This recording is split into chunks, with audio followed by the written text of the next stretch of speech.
You have been recommended a video from the bowels of YouTube. I have been in negotiation with Machinima. After some coercion, they've agreed to view these videos as a joint venture. Imagine, this historic mission might even become more historic. Larger viewer base. And who is there to get exclusive access to talk to Darkside Phil himself? Myself. Mom, Dad, I told you this would be worth it. There, he has been dropped. I have sealed off watching him on YouTube and watch only on Twitch.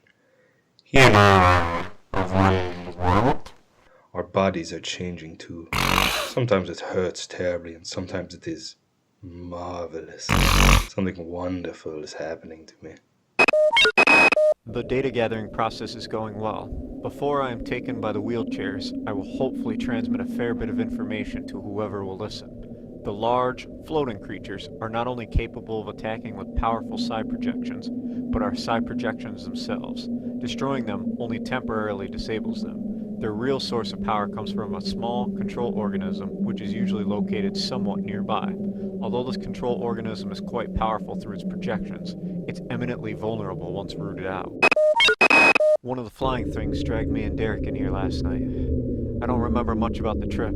I guess I must have blocked it out, half-conscious most of the time. I keep remembering that part from Pinocchio, you know, where the old man goes looking for the puppet inside the whale. Except I don't think anyone's coming in here to save me. I understand the analytic life cycle fully. It's clearly extremely diverse. The eggs produce either a male or female spore. The male, the drones, are wasp-like creatures. The females are worm-like annelids that seek a host to infect. Following infection, the host begins to transform into a human annelid hybrid. From that point, the life form can take numerous paths. I believe this path is determined by the wheelchairs itself. The creatures have communicated their need to grow the tip skull, so I imagine that money is their primary resource. Therefore, each goal has costs and benefits. The vest is flashy and relatively cheap in money. The cowboy hat and gunner glasses are cooler, but are clearly a larger investment. I've observed only one example of the Pokemon naming. The only comfort is that the more difficult goals, such as Minecraft buildings, are quite costly to produce, limiting their numbers. You can't understand my joy, Mom, and I won't try to make you. I feel like a new man. I have a purpose.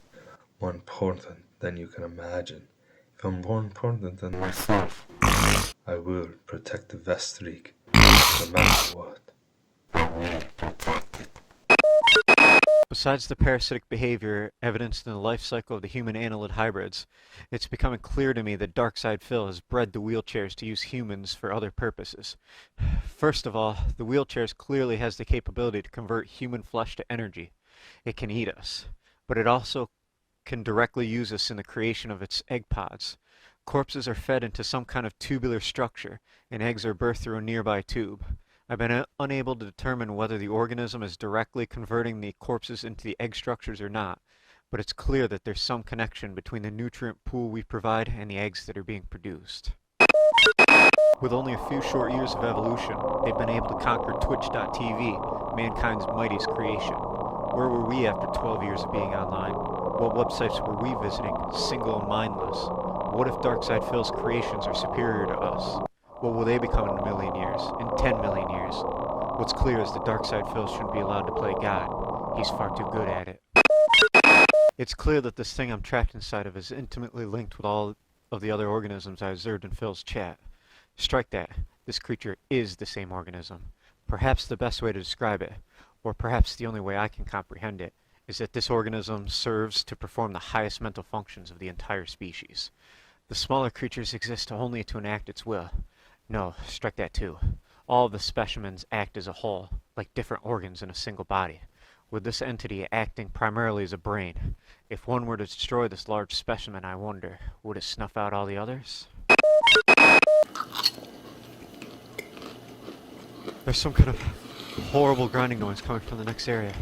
It sounds like chewing. I think I know what's going to happen here. This is some kind of digestive tract of a very large animal.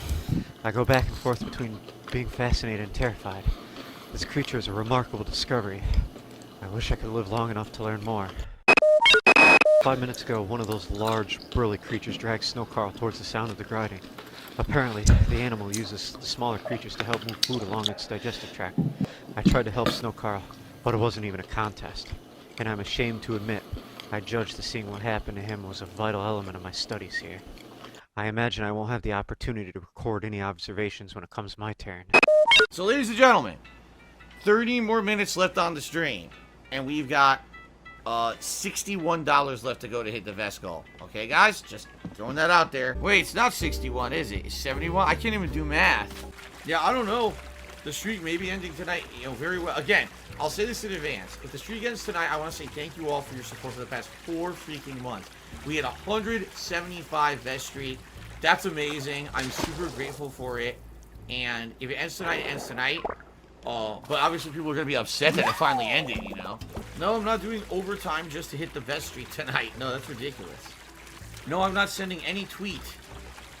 You guys, for the past 2-3 weeks, have been teasing me about sending out tweets whenever it looks like there's a night when I'm not going to hit the vest streak, and I'm not doing it. I refuse to send a tweet. I refuse it. We were playing the Sleeping Dogs. It was the final story-based stream of Sleeping Dogs. Not the DLCs, but the conclusion of the playthrough.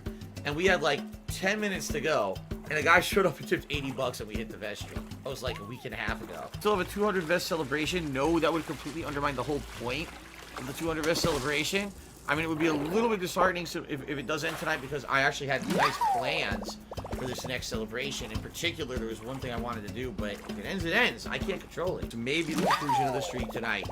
Looks like we're getting pretty down to the end here. Papa Vera said, oh, don't worry, you're not going to lose the vest streak tonight. Dude, there's roughly, it's 15 minutes left on the stream. 15 minutes. I think it's over. I'm being taken away now. It's my turn. I'm being dragged into some kind of chamber. The ceiling is lined with a number of panels, bristling with what appear to be stalactites or teeth. The creature's put me down now. He's leaving. Am I to be spared? What's going on? It's dark in here. I can hear the moans of someone. Snow Carl? Is that you? I seem to have stepped in something soft, slippery. Who's there? Oh, Jesus, no! No!